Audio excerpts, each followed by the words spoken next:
now listening to the Insight Fantasy Sports Podcast.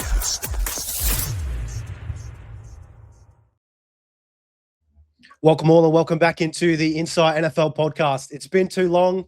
We're here in March. We're about a month out or past the Super Bowl, should I say. Seahawks 2026 champions. Who could have seen that coming to start the year? But lads, free agency fallout. We have been absolutely hammered the last couple of days with all the free agency moves happening in the league. We're just getting an inching closer to the NFL draft, which is another big milestone of this off-season period, but it could not be more jam-packed. We've got a whole heap to go through, but before we get into, guys, how have you been going, DFAB? It's been a while, mate. Has it all been hanging, and how are you feeling about all this free agency news? Oh, low and to the left, mates. Life's good, mate. I'm won a championship last year in my home league, so not a surprise at all. Beat Mav, so that's always a nice win. And just read the season like a book. Every prediction I made came true. Obviously, I had everything on lock. Jokes aside, mate. It's the season started technically, I believe, March 1. The new NFL season started by their calendar, so we're back into it. And keen as we're back into it. And hey, with all that fantasy advice and winning and beating Mav, we're just going to be rolling that out for 2026. Best place to come get that insight. If you are in leagues with Mav and you want that insider knowledge, this is the best place. And Mav, we've got you smiling over there, mate. How are you feeling as we get closer to the NFL draft? Yeah, it's been busy, hasn't it? It's been very, very busy. As soon as the free agency period starts, you have like 40 deals that instantly drop within that 3 to 4 hour window.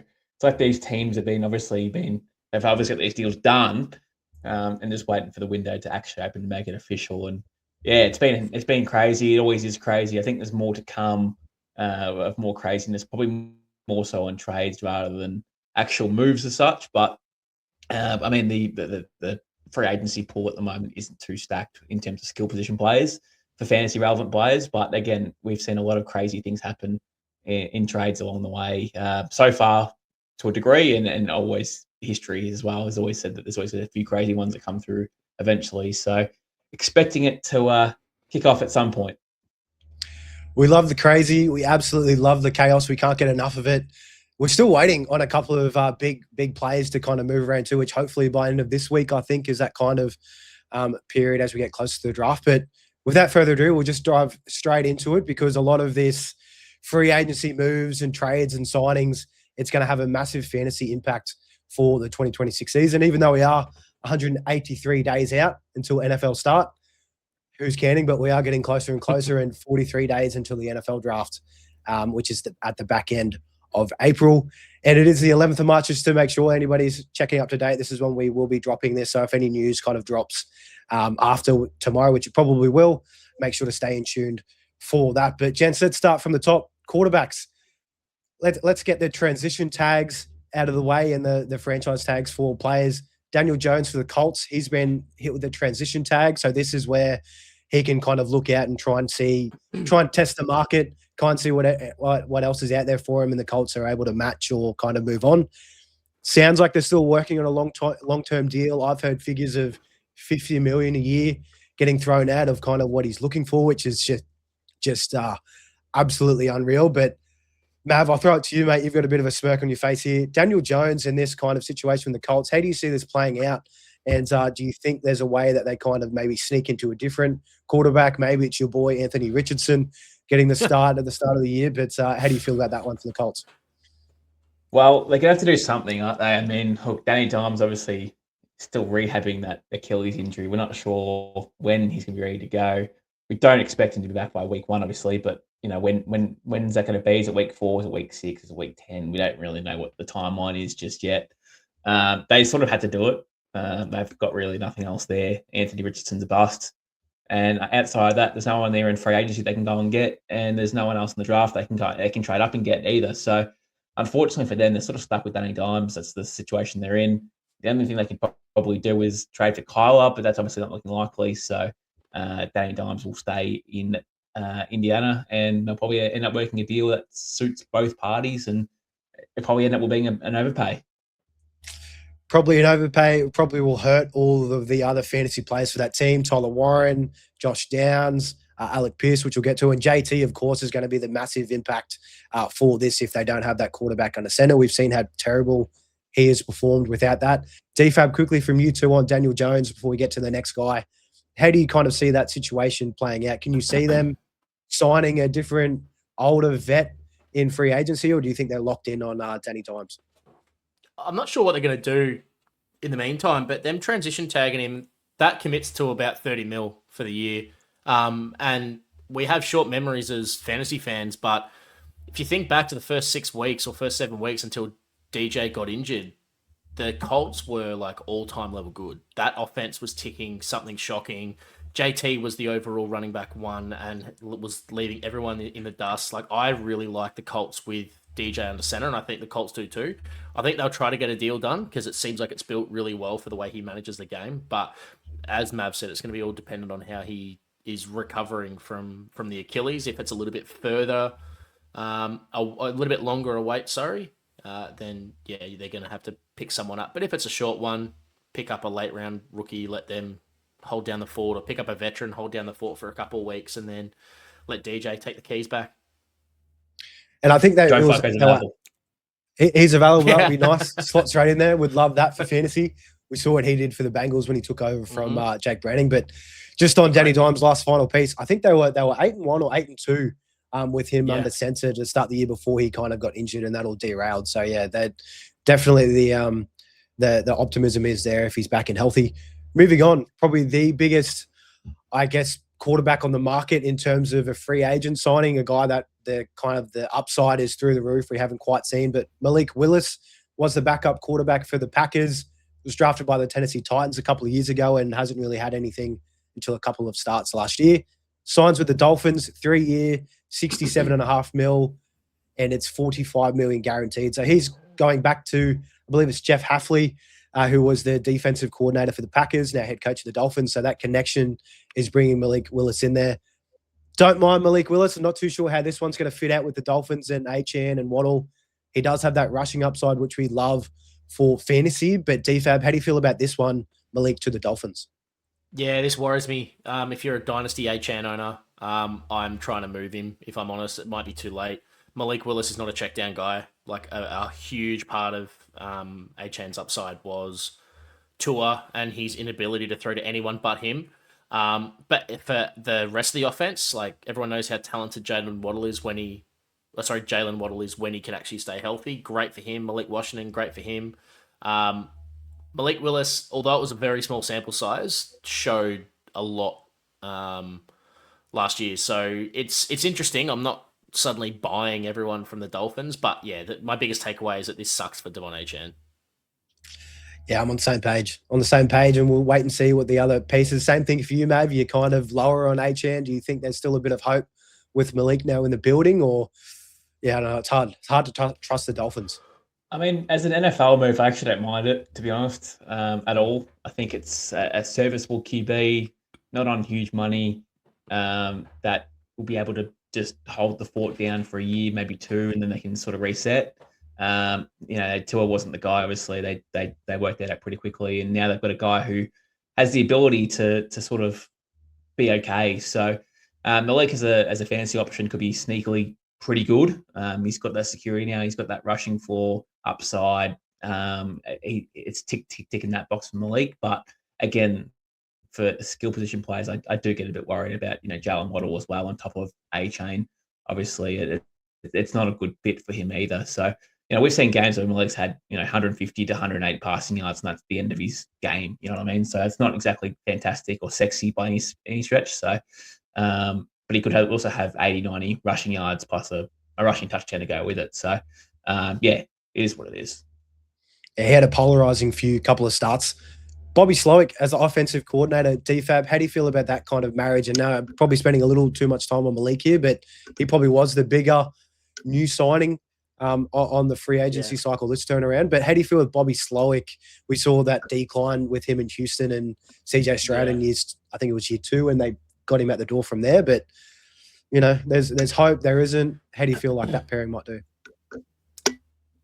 For me, it feels like if their O-line's healthy and they can improve their O-line, that's the biggest concern for me. I'm not that focused on coaching. I'm not that focused on even Malik Willis, to be honest. I feel like the biggest thing they need to do for this offense to even come close to humming.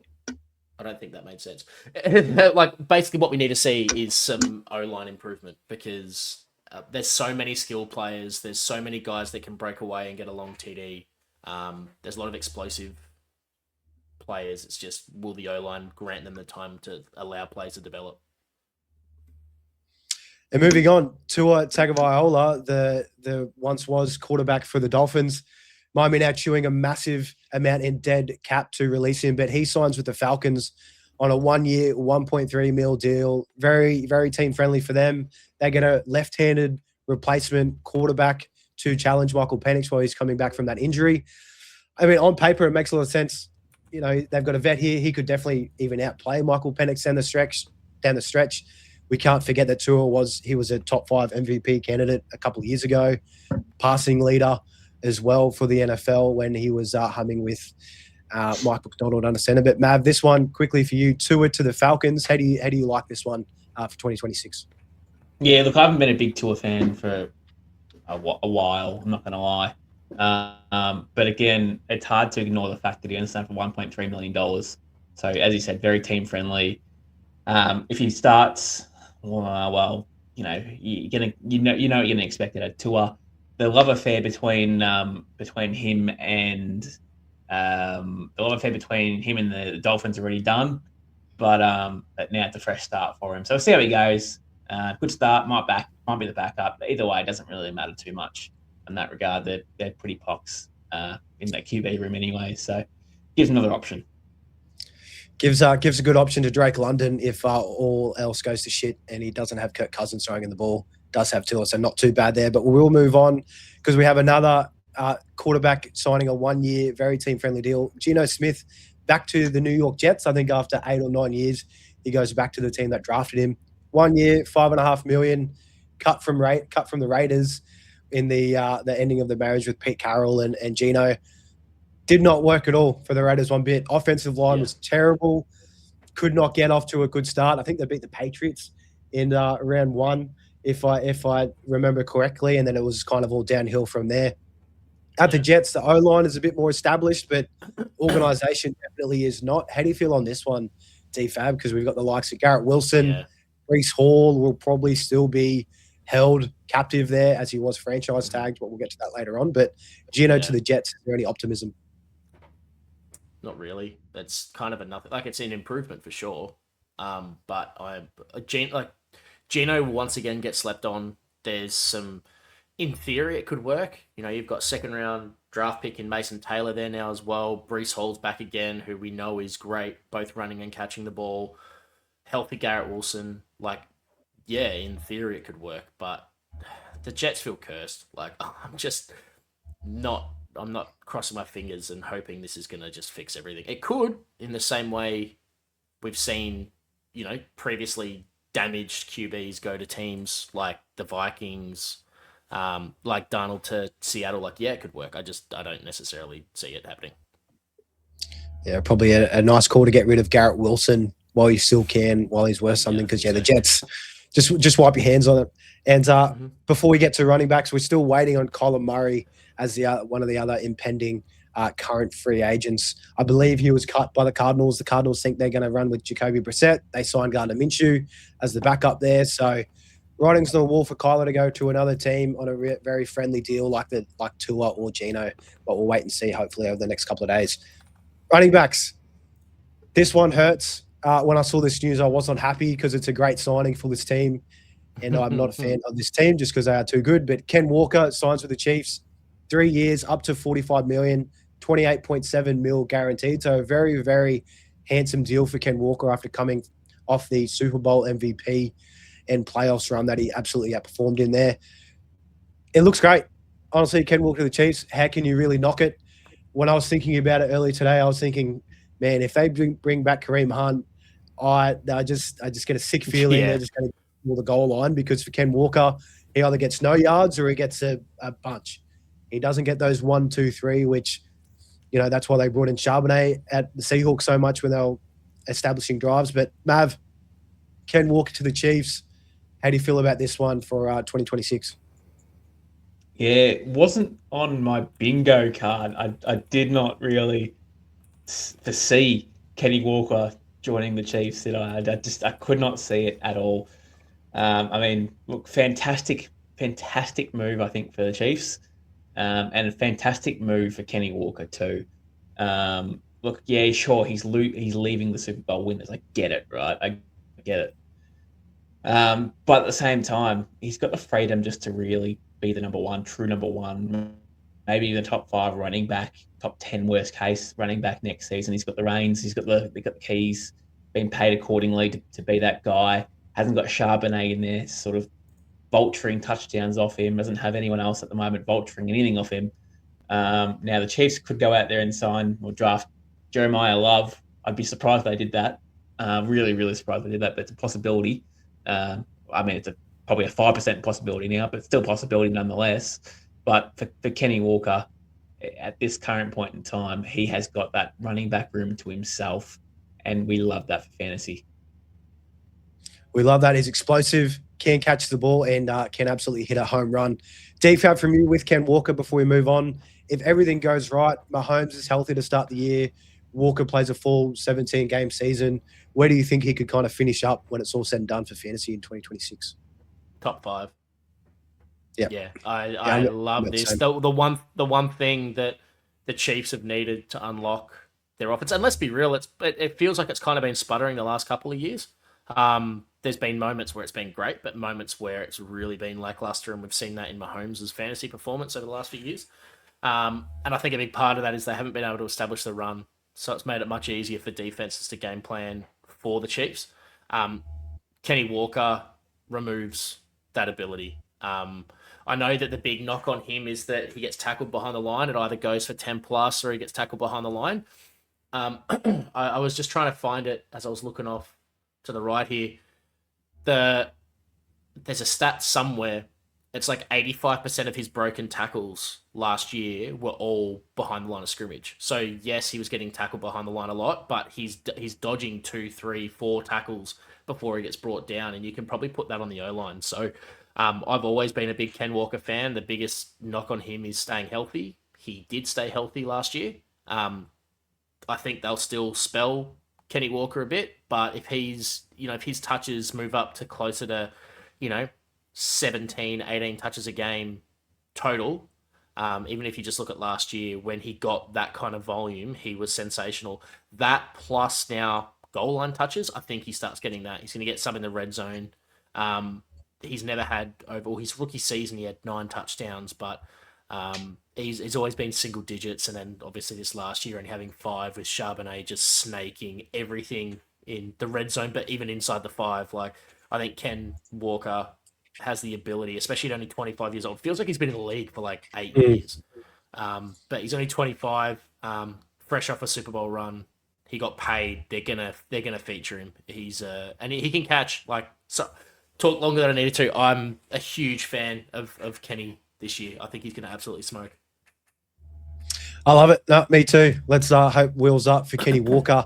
Another running back. Could be a my guy. Could be my guy. Early little taste there. We'll see. That'll be coming around in the next couple of months. Another vet running back that got paid massively this free agency cycle. Travis Etienne signs with the Saints, 4 years, $52 million.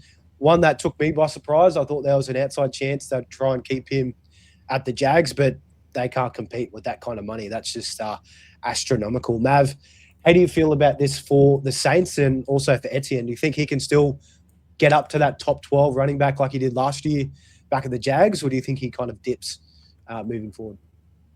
Well, they need to improve their O-line first and foremost, the Saints, if that's going to happen. I was pretty surprised he signed there as well. I thought he'd stay at the Jags, and I thought it was a pretty good fit. That's not huge money, but it's not awful money at the same time. So it's sort of that mid-range money for a running back, or probably on the upper tier, really. But yeah, I was really surprised when this happened. I don't know if I really, really like it. I don't mind it. I don't love it. It's just sort of that, it's still that bit in between. I'm, sort of stuck and torn. Now, it makes it a bit murky for Kamara for sure. Like what happens with Kamara is more the question for me on this one is does he stay? Does he go? Does he get traded?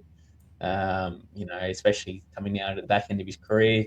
We'll see what that happens. He's made it very clear in the past that he wants to stay at New Orleans, doesn't want to entertain any offers. So that'll make it very interesting in the coming weeks to see what they do with Kamara. But yeah, Eddie on my end, I'm not really. I won't be trying to go and buy him straight away in fantasy drafts as an early look. Look, the offense needs to improve all around. I think Chuck's okay. Olave obviously had a really, really good year, but Etienne could have bell cow status there. Might not. We'll see how he goes, but it's okay. Yeah, about lukewarm. Should get plenty of volume. And Kamara, I'm expecting a retirement message coming out over the next couple of weeks because, with that kind of cash, you can't imagine them wanting to run him anymore. On the other side of the ball, with Travis Etienne leaving the Jags, opens up that backfield for Bashal Tootin, who looks to be handed the keys. Was really explosive, had some nice plays during the Bills playoff game. Surprised they didn't run him more, honestly, during that because he was carving up the Bills a lot more than what Etienne was doing. But DFAB with Bashal Tootin, do you like him to take over this backfield? Do you like anyone else to try and sneak in there, or do you think it's his to lose for the Jags? At the moment, it's his to lose, but it wouldn't surprise me even then, it's a pretty weak draft by all accounts, and it's particularly weak for running back, so he probably gets the keys. But it wouldn't surprise me if Jacksonville would have picked someone up. I don't think Bashal Tootin suddenly gets he's not an upgrade over Etienne. I think he's a pretty decided downgrade for the moment. But he should be a volume play. You could a flex kind of go, but he needs to prove it. He's second year running back. Historically, there's no big jump for second year running backs, so we just got to see how it goes. But yeah, I'm not rushing to buy Bashal Tootin. That being said, just very quickly, I really like Travis Etienne at the Saints. I think he's going to be good for 60 plus receptions a year. He's a good in between the tackles runner. He's quick. He's got home run ability. And I quite like Tyler Shuck. I think he was moving towards the upper echelon of game managers in the NFL. So I think it's a good fit. I kind of like it. I think Kamara's on the way out, and Etienne's the one to have. Love it. Moving on, I'll quickly skim over this guy, David Montgomery from the Lions. He was traded to the Texans. This was kind of at the start of all the free agency buzz was happening along. So the Lions sent David Montgomery along with a 2027 7th round pick, and they got a 4th round pick in this draft, and no lineman, and I think they got a later pick as well. So he'll probably knock off Woody Marks for the top spot there. You'd think they've released Joe Mixon as well, so it's definitely going to be his backfield. It'll be a nice pickup. A couple of other smaller deals that we'll kind of get through here as well. Rico Dowdle going from the Carolina Panthers. He signed with the Pittsburgh Steelers, reuniting that connection that he had when he was back in Dallas with head coach McCarthy there, now back in Pittsburgh. Tyler Algier to the Cardinals, 2 years, $12.25 million. That's the same deal as Dowdle. We like that, but it kind of muddies some waters up for Trey Benson. And also Kenny Gainwell signs with the Bucks, 2 years, $14 million deal to split carries with Bucky Irving. Throwing it to you, Mav, and I'll come back to you too, DFAB, on this. Out of these three, which one do you think probably performs the best overall by the end of the 2026 season? Which would have the most impact joining their new respective teams? Yeah, Rico Dowdle for me.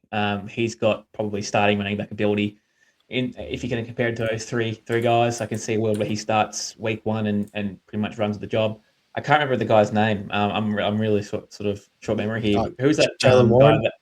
No, the other one they drafted. Oh, Caleb Johnson. Oh, Caleb Johnson. Caleb Johnson. He's now dead to the Steelers. Yeah. This is now pretty much cements that.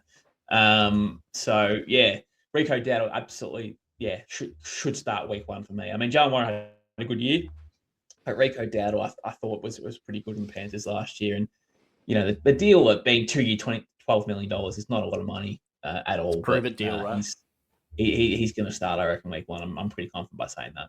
McCarthy, especially with that McCarthy link as well. Obviously, they've gone out and said, okay, well, yeah, this guy, we need to get this guy. Yeah, I think we kind of need to see what happens with Aaron Rodgers he loved checking it down to Kenny Gainwell and Jalen Warren. I don't think he's announced anything yet. They're still kind of up in arms what's happening there at quarterback. But DFAB, same thing for you. And are these guys you're on that Rico Dowdle path as well for being a starter week one and probably overall performing, or do you like Tyler Algier, bit of Kenny Gainwell love? I'm more Tyler Algier. I think he's going to be the goal line guy. I think them getting him is probably a sign that the Cards aren't Trey Benson guys.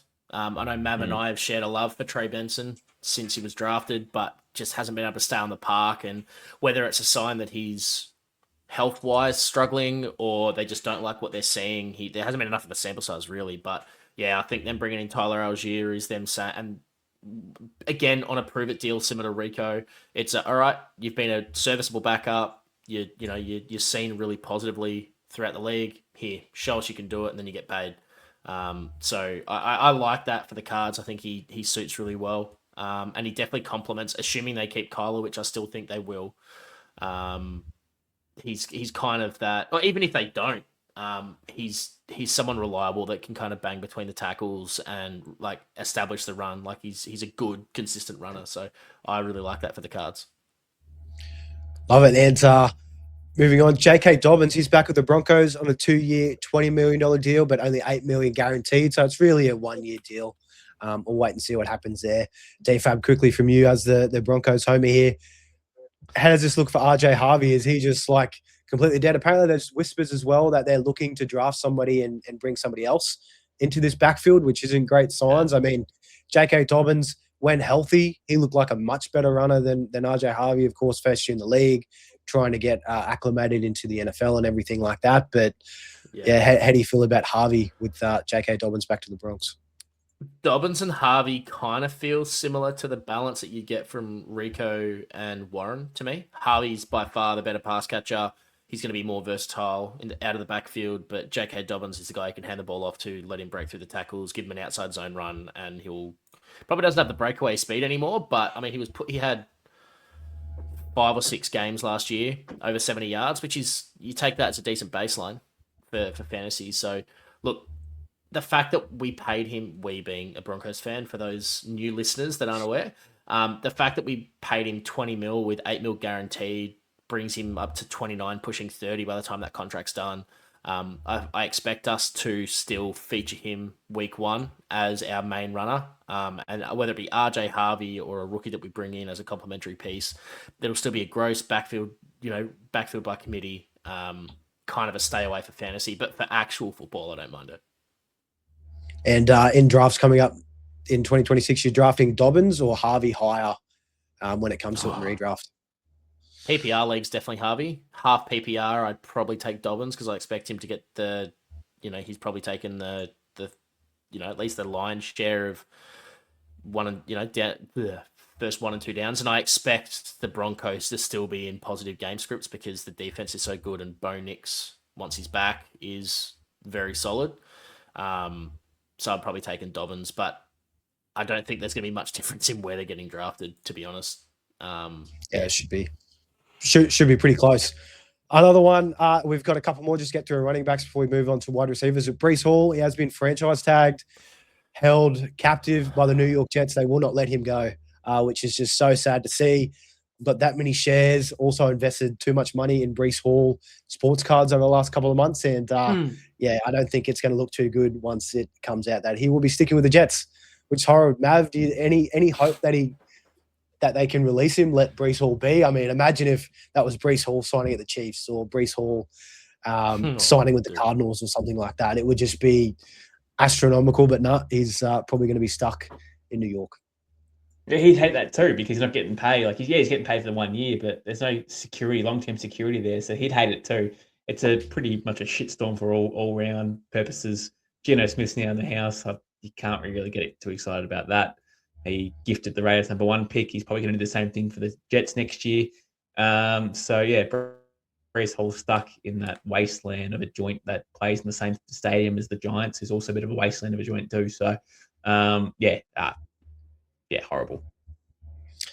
Free Breece, man. And last but not least, this one came through a little bit later today. Isaiah Pacheco signs with the Lions on a 1-year deal, approximately $4.5 million. probably going to slot into that David Montgomery role. But DFAB, when that Monty news broke free, all I thought was, man, how like just trying to split the differences between Gibbs and Bijan as probably the number 1 overall pick in redrafts and how that's going to look. Do you think this Pacheco signing has much of an impact? Do you think it's still well and truly Gibbs above all, or do you think this can kind of cut into his production? Well, on that, I think if Tua gets to start in Atlanta, I'm taking Bijan overall because he's going to start getting the checkdowns that Devon Achane was getting, and he's infinitely better than Achane. So I'll start with that. But my first piece of advice is don't get drawn into the belief that Isaiah Pacheco is going to come in and be this dynamic David Montgomery type. I think that's the devil's candy. He'll be a very valuable handcuff if Gibbs was to go down, but I don't think he's going to have, if we're lucky, we've got a little bit of flex appeal week to week, but I don't see it happening. I don't think I liked anything I saw from Isaiah Pacheco last year. Hasn't really looked good since 2023. He's not dynamic out of the backfield at all. Not that he needs to be in this role, but he might snake 3 or 4 red zone runs from Gibbs that turn into tutties throughout the year. This is Gibbs' backfield. Pacheco's he's a handcuff. Don't get drawn in. Wide receivers, some massive moves. And Mav, your Cowboys dealing with George Pickens, they've thrown the franchise tag on him as well. All reports from his camp is that he's going to hold out until a long-term deal has been put into place. Very similar to what happened with CD, I think, was it last year or the year prior, where he held out for the deal. They gave him the deal like last week of training camp and preseason, and then he had a slow start, got injury riddled a little bit. As we see with players that hold out during that training camp season and they miss the preseason, they aren't usually ready to go at the gate. So hopefully they can kind of come to a deal. And I mean, it'll be great for Pickens, Dak, everyone involved. But Mav, how do you feel about this one for the Cowboys? Do you think they're going to pay him long term? Do you think they're going to now maybe pursue a star pass rusher that the deal fell through? How do you think that'll kind of work out? I mean, I love the fact that they franchise tagged him. Only reason is because no one else can now chase him. They literally have months and months and months now to sit there and work out a long-term deal. He could have turned around tomorrow and said, all right, well, I'm signing with Tennessee for $30 million a year, for example. Like, that could have easily happened in a day or two maximum. You know what I mean? So now the fact that they've franchise tagged him at least gives them time to hold out and sort of work out a long-term deal, because that offense was really, really good last year when CD and Pickens were on. It was a really dangerous offense. And all the Cowboys need to do is fix the defense, which they are sort of doing currently as we speak. They've already made a few movements, and it's already an infinite upgrade to what they had last year. They just keep on fixing this defense, keep Pickens in the house. The offense, they're keeping Javonte Williams. They've already re-signed him, but we didn't mention him before. He's staying on a deal as well. This offense could be really, really, really solid to watch, and backed in with maybe a solid defense that could maybe give them a decent playoff push. We'll see, but definitely had to be kept. Definitely to be kept. Yeah, high-powered offenses, that's what we want to target for fantasy. They just give us so much value. And he looked great last year. Absolutely phenomenal. I think he ended top 5 on the year. Moving on, next receiver that is on the move. DJ Moore traded to the Chicago Bears. 2nd-round pick for DJ and a 5th. So to the Bills, headed there. Forgot to mention, I actually love it. I know 2nd is probably a bit of an overpay, but considering what they did with Keon Coleman and drafting him, I know it was the start of the 2nd. Just take the risk out. Just lock in a number 1. I actually really like DJ Moore and has that past with Joe Brady when he was back at Carolina. A couple of his best years was when he was under Joe Brady. And now he's got arguably one of the best quarterbacks in the league besides Sam Darnold and the absolute smortion. I can't even think of a word that they had, for those quarterbacks back then. So I love it. I know DFAB, how do you feel on DJ Moore being traded? Probably a bit of an overpay, but as an overall fantasy outlook for 2026, how do you think he goes? I think they had to overpay. I don't know if DJ's the guy they had to overpay for, but I think Buffalo had to overpay for someone. Josh Allen has been screaming for someone that they like a focal point for that offense. They hoped it was going to be Keon Coleman. He can go back to the swamps. Khalil Shakir ain't it. Joshua Palmer ain't it. But DJ Moore's the first person they've had in probably, well, since Stephon Diggs left 4 or 5 years ago, that actually looks like he has the potential to be a wide receiver 1. We saw in Chicago, DJ Moore was wide receiver 6 in half PPR, then wide receiver 16 year prior. That was before the Roma Dunze kind of, he kind of popped off a little bit. So I really like DJ Moore. He's 28. He's prototypical X. He's almost the exact same size as Stephon Diggs. He's a good route runner. And because he's the clear one, his little diva personality shouldn't impact him too much. He's going to get targets. Getting out of that Chicago mess, he's going to get more looks than that. And that should make him pretty happy. So from both a football standpoint and a fantasy standpoint, I really like this for Josh Allen, for DJ Moore, and then for all the wide receivers at the Bears too. I think Roma Dunze has now top 12 upside. I think Luther Burden has an outside shot at going top 12 if he ends up being the most dynamic out of those two. Like it really opens up for everyone in both teams. I really like this move. Albeit an overpay, good move. I'll take it. I am happy with that one there. Good for both teams. We love to see that. Nice even deals, unlike some deals that float out in fantasy leagues. Well, that's another story. Alec Pierce, we mentioned at the top, re-signing with the Colts. He was the belle of the ball, so to say, in this wide receiver class with Pickens being tagged. Alec Pierce, massive deal, 4 years, $116 million. In turn with that, the Steelers traded for Michael Pittman from the Colts, so it clears up Colts. Pittman's on the move. Pierce stays on a massive deal. They've got Josh Downs. They've got Tyler Warren, consolidating that offense a little bit. A lot of money for Alec Pierce. He was a second-round pick when he came through, but definitely coming off a career year and got paid massively for it. And I remember, Mav, you mentioned at the start, you were a fan of this deal for the Colts. You like his upside for 2026? I don't know if he's going to be number one. To be honest with you, it's a big deal. It's a big deal. I was pretty much shocked that he had just over 1,000 yards. To be honest with you, I thought he'd be in the low 900 range. I didn't realize he'd actually hit over 1,000 yards. So they obviously rate him. They see some breakout talent there with Alec Pierce. I can see it. Sure. Again, the question is who plays QB and how long for. Obviously for his fantasy stocks for next season.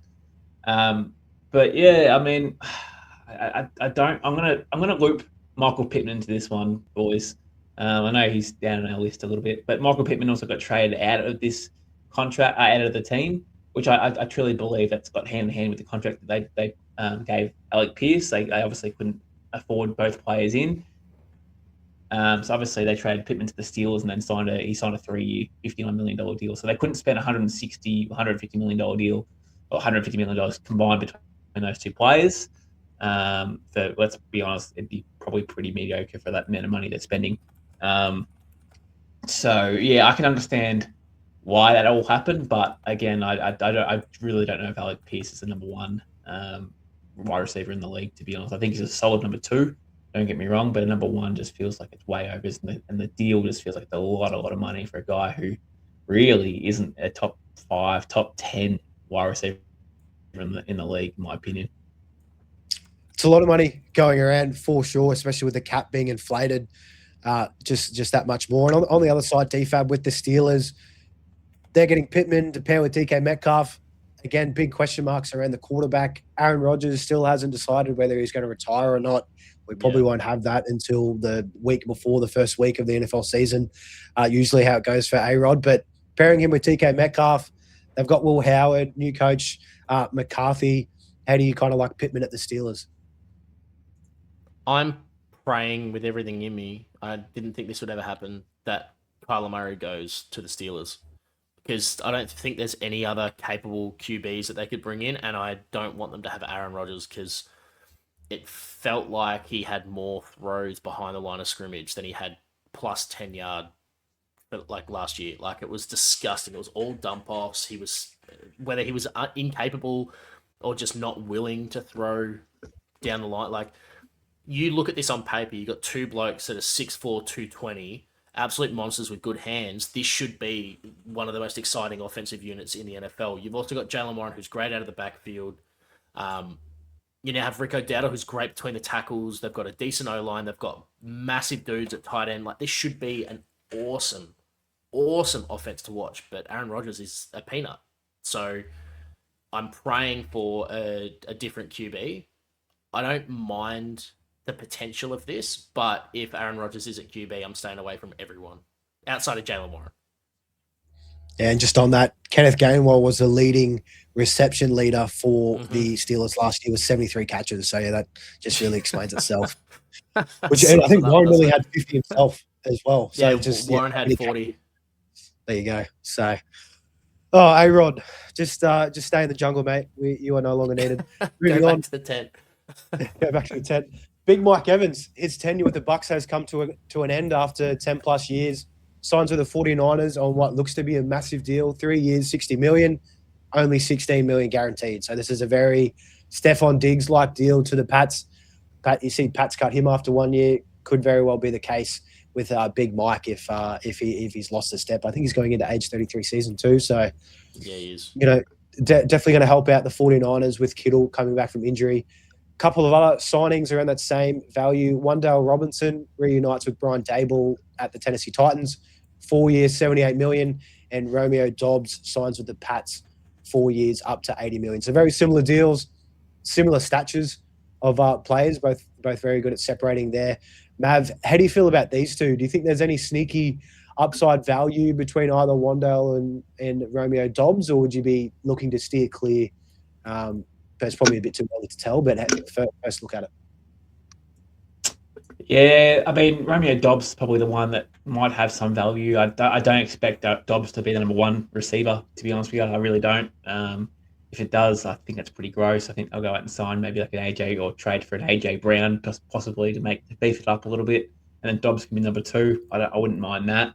But Mike Evans is probably the one I actually like most out of all of them. I think him and Purdy could have a really good connection. I think Purdy was really good second half of the year last year, and it's really danger signs for Brendan Ayuk. Obviously, they don't really know what he's going to be like, what his outlook's going to be like. Obviously, Ricky Pearsall has been in and out of the lineup for a long time, or his first 2 years anyway, so he can't really stay on the park. Kittle's obviously out for probably, we think, from the majority of 2026 into 2027. We probably shouldn't see much football out of him, if any. So that they're really desperate for a solid pass option there.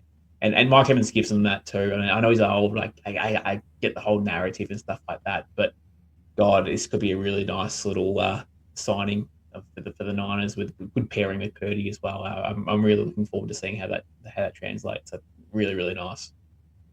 A big receiver into a Kyle Shanahan offense is always a great marriage to be had in DFAB. Same thing for you. Out of those three guys, do you see any sneaky sleeper upside? Do you like the Dobbs to the Pats with Drake May, Wan'Dale to help Cam Ward?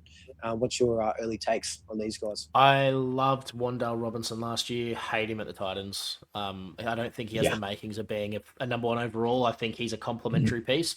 If he's the guy running off Mike Evans, if he's the route runner that's getting the short little under routes and stuff like that, that's where he wins. I just don't see that happening with the Titans. Romeo Doubs, I think, is sneaky nice at the stage of his career that Stephon Diggs was at. I think Romeo Doubs is a massive upgrade. I was a big fan of his last year. I have been. As you said before we got online here, people are scared of the Guardian cap. He's a big bruising wide receiver, and I think that's a big piece of what that Pats offense needs. And very quickly with Mike Evans, assuming Juwan Johnson doesn't come back, he's a free agent, kind of assessing what could be next. Assuming he doesn't end up back at the Niners, Mike Evans to the moon, baby. I think assuming he's healthy, he'll be a really nice piece. And a couple of smaller deals, or not so small, for Rashid Shaheed. He re-signed with the Seahawks, 3 years, $51 million. Special team specialist. Hopefully he can get a bit more involved in that offense. He didn't really do too much since being moved from the Saints midway through last year. Jahan Dotson to the Falcons, 2 years, $15 million. Again, Darnell Mooney, I think, was cut or released, so he could kind of sneak up there into a number 2 position. And Kendrick Bourne to the Cardinals on a 2-year, $10 million deal, so not too much else going on. Tight ends, we will speed run through these guys because I know Mav loves talking about tight ends, but Travis Kelce, finally, it's I think it was everybody probably knew for a while now that he was going to come back for a year, but signed a 1-year deal with the Chiefs, $15 million. Probably not.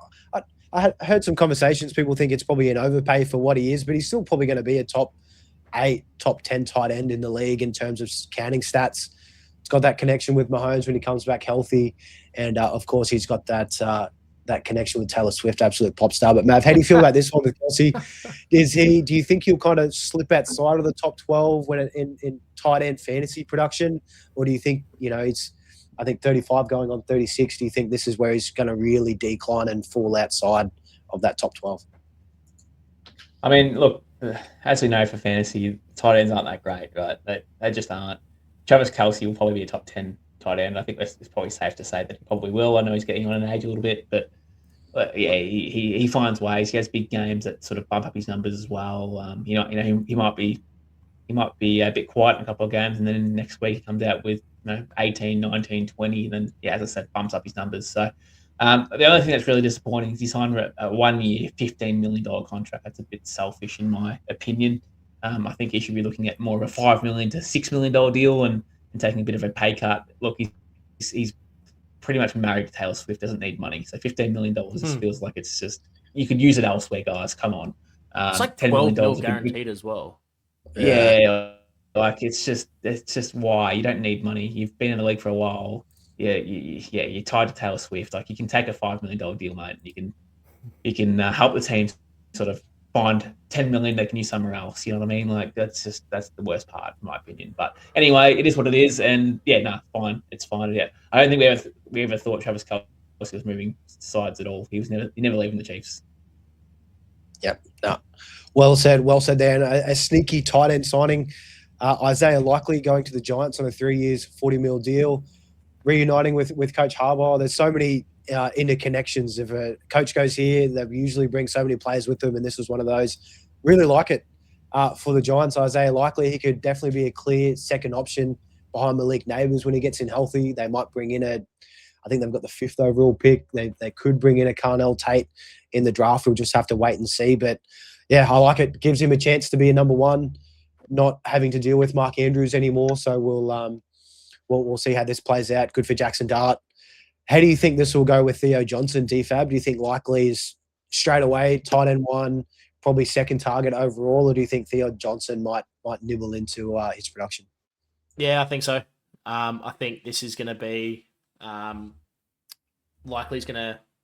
You may see some 2 tight end sets similar to what we saw at the Ravens, but I think it's going to be much more likely over Theo Johnson. Theo Johnson ain't getting 74 targets like he did last year. I think Likely's going to get the lion's share of that. And I saw a video over the last couple of days talking about how Harbaugh is a dark magician because he knew he was on the way out, saw the writing on the wall, so he convinced the Ravens to pay Mark Andrews basically the exact same deal, despite his production being through the floor, and he's the older guy, and just wanted to make sure Likely was free for the summer. And now that he's at the Giants, his first big signing is Isaiah Likely. He's super talented. In terms of his size, he's the same size as like a DK Metcalf or a Michael Pittman that I was just gassing up before. Likely he's just a wide receiver that plays at tight end. I think he's definitely going to take the lion's share from that spot, and I really think it's a good fit. Yeah, I think if anything, he could be one that probably goes into that top 6 tight end potential. I know that we do have a lot of good tight ends, but that's probably his ceiling, and he could definitely crack that top 12. Just on that very quickly, I know it's a way too early piece of advice. Don't let yourself get drawn in by the possibility of Isaiah Likely if you think he's going to be, between that 4 and 8 range, tight end. Don't get drawn in by Travis Kelce because he was the tight end 3 last year. Unless you're getting a Trey McBride or maybe a Brock Bowers or something, just leave tight end till the end because your waiver wire picks. There was like 27 tight end 1s last year on week to week. Like, it's just disgusting. So stay away. Don't pay up for these guys. Let everyone else. It's the devil's candy. Great point. It's an absolute wasteland at tight end. And if you don't have those top 3, 4 guys, just punt it and wait for Cole Pitts. The back end, he'll make Yeah. the dreams come through. My And boy. with that, Cole Pitts, he's also been franchise tagged by the Falcons. So they're working on a long-term deal. We'll wait and see how that kind of plays out. I know Maz is super keen for Cole Pitts just to get any money because he does deserve it. Yeah, he's just so good. I need to pull that TikTok. I need to pull that TikTok out from last year where you were like, "Carl Pitts, baby," and Matt was having a nervous breakdown. Tight end 2, insane. Mav, any mention of any love for Cole Pitts before we move on? Nah, sorry boys, the audio's not working too well. Yeah. Look, good on him. Good on him. He's now got Tua, so yeah, sure he's stoked with that too. Wait and see how that goes. Kate Otten returns to the Bucks, 3 years, $30 million. So they're getting bring some more familiar faces back with Mike Evans going. And Grant Calterra re-signs with the Eagles. So this is a little, I think, just writing on the wall that Go Dirt is on the move for the Eagles. So we'll wait and see how that plays out as well over the next couple of days. Do have a couple of notable offensive line additions. So usually for fantasy, I feel like this O-line changes get swept under the rug. I think it's got a massive impact, especially on the running game and production, how the quarterbacks play. We saw what Sam Darnold was behind a horrible offensive line. Put him in the Vikings in that first comeback year. Great offensive line. Danny Dimes, what he was doing at the Giants with a terrible line. Put him to the Colts.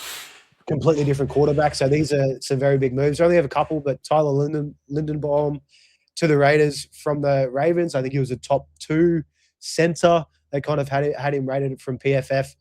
3 years, $81 million, $60 million guaranteed. Absolutely blows all the other centers' contracts out of the market with this one. The Raiders, that was their hands down biggest issue they had last year, was that O-line softening the plate or building it up for Fernando Mendoza, who we all project is going to go there 101 overall. Love this for Ashton Genty. I think they're going to keep adding to this line. And Elijah Vera-Tucker to the Patriots from the Jets.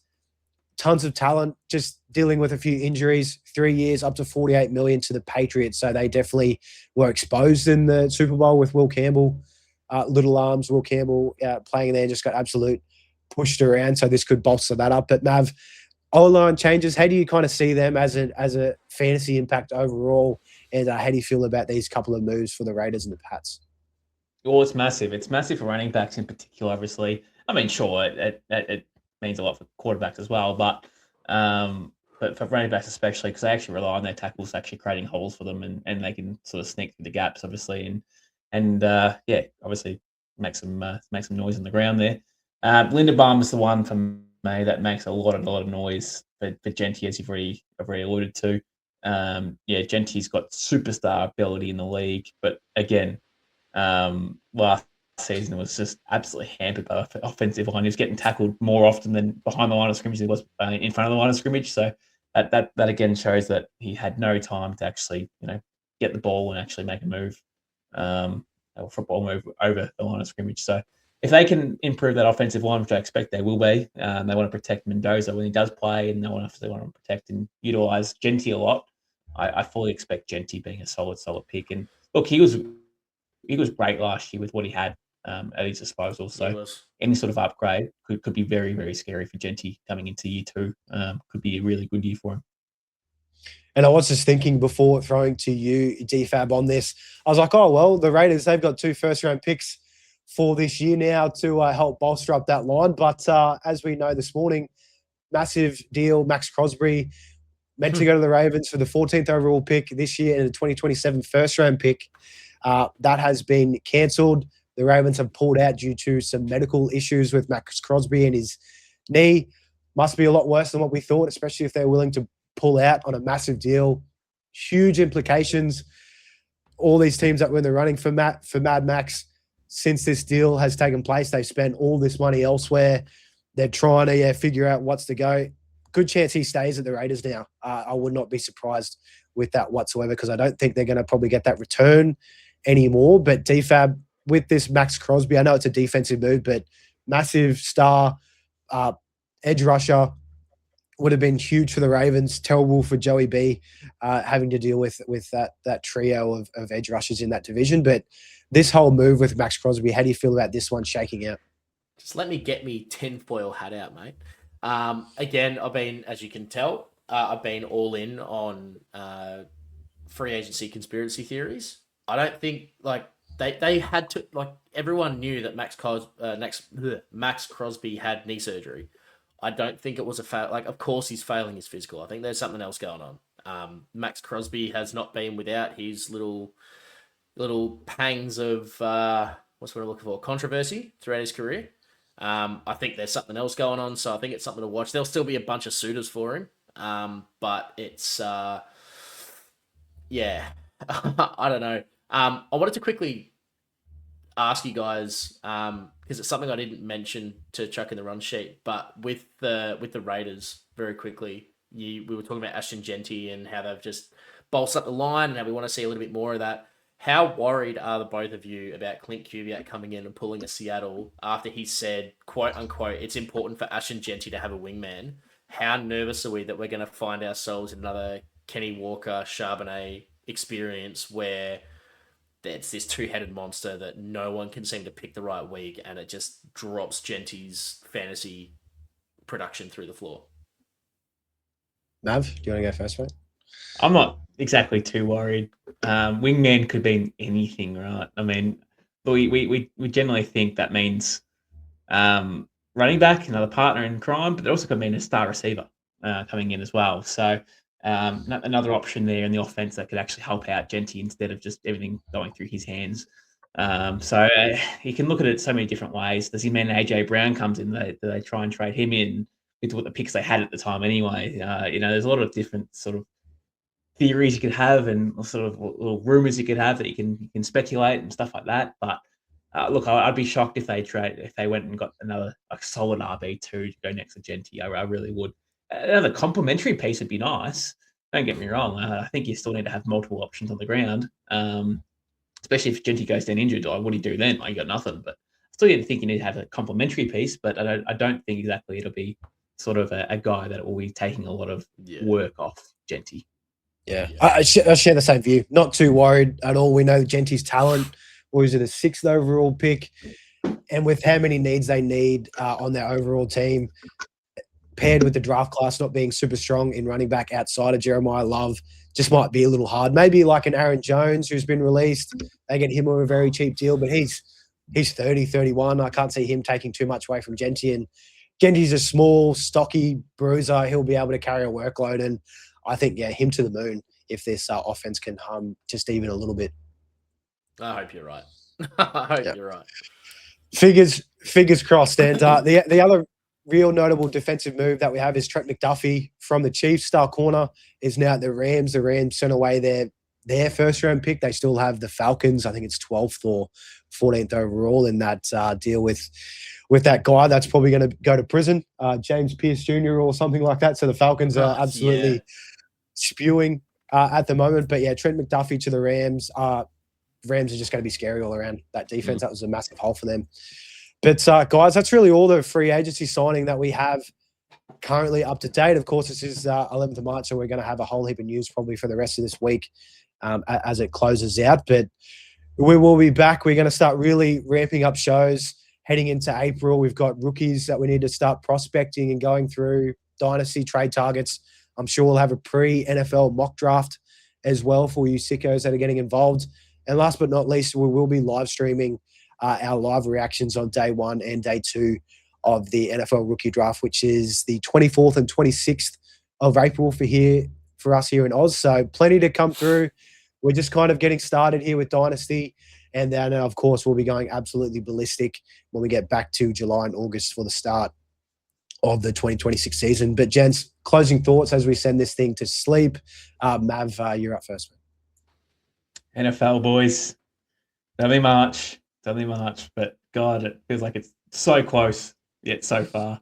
But now bring it back immediately. It's good to talk football, even talking free agency and sort of succumbing to sort of what we think is going to happen is always a great thing. So we'll keep rolling, obviously through the off season, and we'll try and stay active so we can keep our viewers up to date with what's happening and what we think about Dynasty and even redraft sort of perspectives as well. It's always a fun time of the year. DFAB? The quest for back-to-back starts now.